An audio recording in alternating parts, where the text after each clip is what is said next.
Assalamualaikum warahmatullahi wabarakatuh. Berjumpa pada pembelajaran pendidikan Pancasila dan kewarganegaraan. Di masa pandemi COVID-19 ini kita harus patuh protokol kesehatan. Ingat pesan ibu. Pertama, menggunakan masker. Kedua, mencuci tangan menggunakan sabun dan atau hand sanitizer. Ketiga, menjaga jarak. Dan keempat, menghindari kerumunan. Buat kalian yang sedang menonton video ini, ayo kita lindungi gawai kita dari berbagai macam virus dengan cara rajin cuci tangan. Apabila kalian belum cuci tangan, silakan cuci tangan terlebih dahulu. Apabila sudah, silakan klik tombol subscribe, like, share, dan nyalakan lonceng notifikasi untuk mendapatkan informasi-informasi terbaru dari channel ini.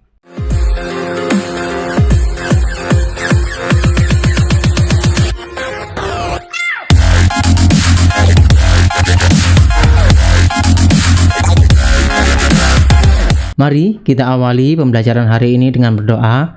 Berdoa menurut agama dan keyakinan masing-masing. Berdoa dimulai.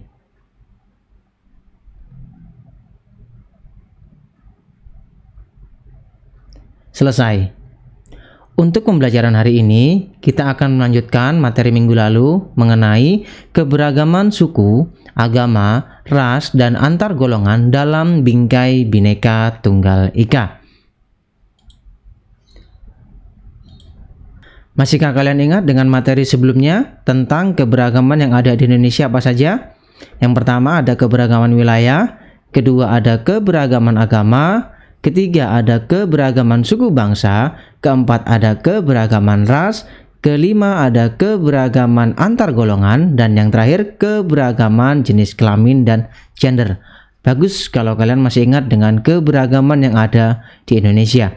Untuk hari ini kita akan membahas submateri mengenai arti penting memahami keberagaman dalam bingkai Bhinneka Tunggal Ika. Kemudian untuk tujuan pembelajaran hari ini adalah setelah kalian mengikuti pembelajaran hari ini diharapkan kalian dapat memahami pentingnya keberagaman dalam bingkai Bhinneka Tunggal Ika. Oke, kita lanjut ke materi. Di sini ada pertanyaan, bagaimana memahami keberagaman dalam bingkai Bhinneka Tunggal Ika? Tentunya kita sebagai bagian dari masyarakat hidup dalam keberagaman, baik itu keberagaman suku, keberagaman jenis kelamin, keberagaman wilayah, harus bisa memahami keberagaman tersebut. Jangan sampai keberagaman yang ada di dalam masyarakat justru menimbulkan suatu permasalahan sehingga dapat menimbulkan yang namanya konflik. Oke, kita lanjut. Semboyan Bhinneka Tunggal Ika yang terdapat dalam Pancasila merupakan semboyan bangsa kita yang mengungkapkan persatuan dan kesatuan yang berasal dari keanekaragaman. Tahu arti dari Bhinneka Tunggal Ika?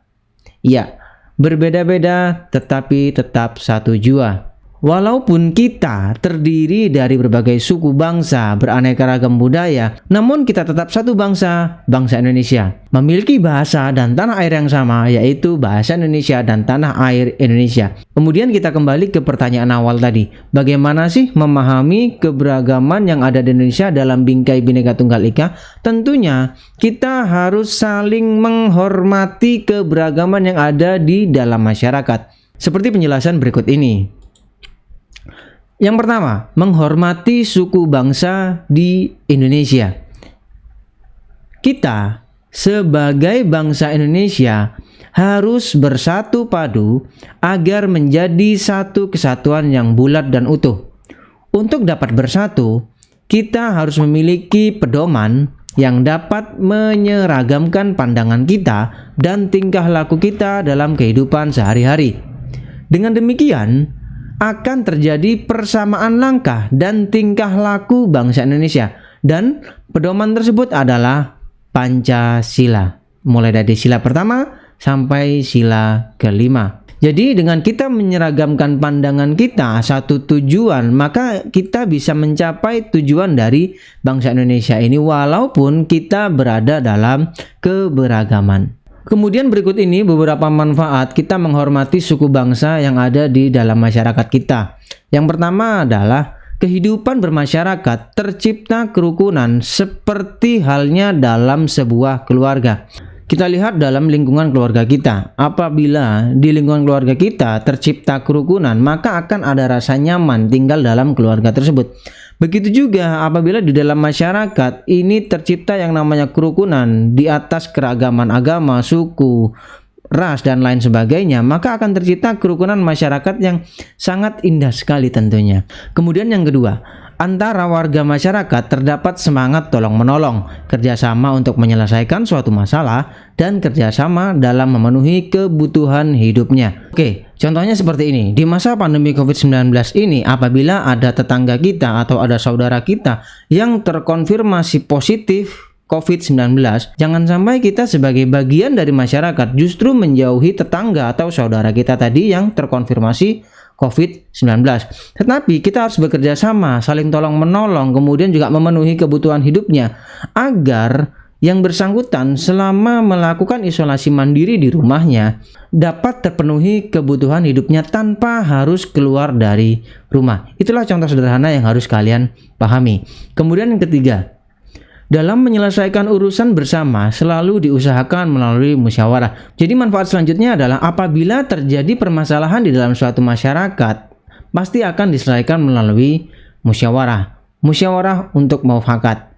Kemudian yang terakhir, terdapat kesadaran sikap yang mengutamakan kepentingan bersama di atas kepentingan pribadi dan golongan. Jadi, dengan mengutamakan musyawarah untuk mufakat, akan terdapat kesadaran sikap warga masyarakat yang mengutamakan kepentingan bersama daripada kepentingan pribadi maupun kepentingan golongan. Untuk selanjutnya, menghormati budaya di Indonesia. Kebudayaan-kebudayaan daerah merupakan modal utama untuk mengembangkan kebudayaan nasional. Kebudayaan daerah yang dapat menjadi kebudayaan nasional harus memenuhi syarat-syarat seperti: yang pertama, menunjukkan ciri atau identitas bangsa. Kedua, berkualitas tinggi sehingga dapat diterima oleh seluruh warga bangsa Indonesia dan pantas dan tepat diangkat sebagai budaya nasional. Kita ambil salah satu contohnya adalah batik. Batik ini adalah merupakan produk bangsa Indonesia yang sudah mendunia. Kita sebagai generasi penerus bangsa harus bisa melestarikan batik ini. Kalau bisa, kita kembangkan batik yang semula bersifat klasik, kita rubah ke modern tanpa meninggalkan nilai-nilai budaya dari Indonesia agar batik ini semakin terkenal di dunia. Kemudian, sikap menghormati keanekaragaman budaya dapat kita tunjukkan dengan sikap-sikap yang pertama, menghormati kelompok lain yang menjalankan kebiasaan dan adat istiadatnya. Contoh, kita yang tinggal di Probolinggo, kita ketahui bahwa di Bromo ada suku Tengger. Mereka mempunyai kebiasaan dan adat istiadat yang mereka lakukan di waktu-waktu tertentu. Kita sebagai warga masyarakat harus bisa menghormati kelompok lain karena hal tersebut merupakan bagian dari kebiasaan dan adat istiadat yang harus kita hormati. Kedua, tidak menghina hasil kebudayaan suku bangsa lain. Jadi kita tidak boleh menghina hasil kebudayaan suku bangsa yang lain. Karena kebudayaan setiap suku bangsa pasti memiliki ciri atau karakteristik tertentu yang pastinya berbeda dengan suku bangsa kita. Kemudian mau menonton seni pertunjukan tradisional, ya. Ini yang mulai tergerus atau hilang di generasi anak muda saat ini. Contoh sederhananya adalah wayang. Apakah anak muda sekarang lebih tertarik menonton wayang atau menonton game yang ada di gawainya masing-masing? Itu silakan kalian jawab sendiri. Ya, jadi apabila di daerah kita atau di dalam masyarakat kita ada pertunjukan seni budaya atau pertunjukan tradisional seperti itu wayang kulit atau wayang orang, paling tidak kita mau untuk mengetahui bagaimana sih budaya asli dari bangsa Indonesia. Syukur-syukur kita sebagai generasi bangsa mau meneruskan jejak mereka, mau mengembangkan pertunjukan-pertunjukan tersebut yang semula bertaraf lokal bisa go internasional. Kemudian sikap yang keempat adalah mau belajar dan mengembangkan berbagai jenis seni tradisional seperti seni tari, seni musik, dan seni pertunjukan. Di masa pandemi COVID-19 ini, kita harus tetap mau belajar, kemudian mau mengembangkan berbagai jenis seni tradisional. Apabila kalian tertarik pada seni musik, silakan kalian pelajari seni musik tersebut. Apabila kalian menyenangi seni pertunjukan, silakan kalian buat suatu pertunjukan yang bersifat online dengan teman-teman kalian yang bisa kalian kembangkan sebagai suatu seni pertunjukan yang bagus. Kemudian sikap yang kelima adalah bangga dengan hasil kebudayaan dalam negeri. Kita sebagai generasi muda harus bangga dengan hasil kebudayaan dalam negeri apapun itu. Baik itu dari seni tari, seni musik, seni pertunjukan. Kita harus bisa mengembangkan budaya tersebut dan kita harus memiliki rasa bangga bahwasannya kebudayaan tersebut hasil dari bangsa Indonesia. Kemudian yang selanjutnya adalah menghormati agama yang ada di Indonesia. Dalam kehidupan berbangsa, kita mengetahui bahwasannya kita hidup dalam keberagaman agama. Setiap agama tersebut tidak mengajarkan untuk memaksakan kepercayaan kita kepada orang lain. Kita harus menghormati dan menghargai agama dan keyakinan orang lain. Dengan begitu, tidak akan ada pertengkaran. Seperti semboyan Bhinneka Tunggal Ika yang artinya berbeda-beda tetapi tetap satu jua. Jadi kuncinya di sini.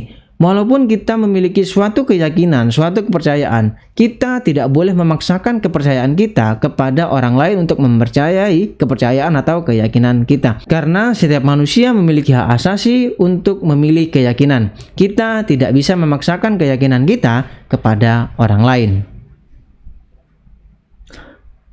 Kemudian menghormati ras yang ada di Indonesia. Masih ingat ras itu apa? Penggolongan berdasarkan bentuk fisik, warna kulit, bentuk mata, bentuk rambut, dan masih banyak yang lainnya. Kemudian bagaimana kita menghormati keberagaman ras yang ada di tanah air? Yang pertama, kita bisa menerima ras orang lain dalam pergaulan sehari-hari. Dalam pergaulan di masyarakat, kita tidak membedakan antara ras yang satu dengan ras yang lainnya.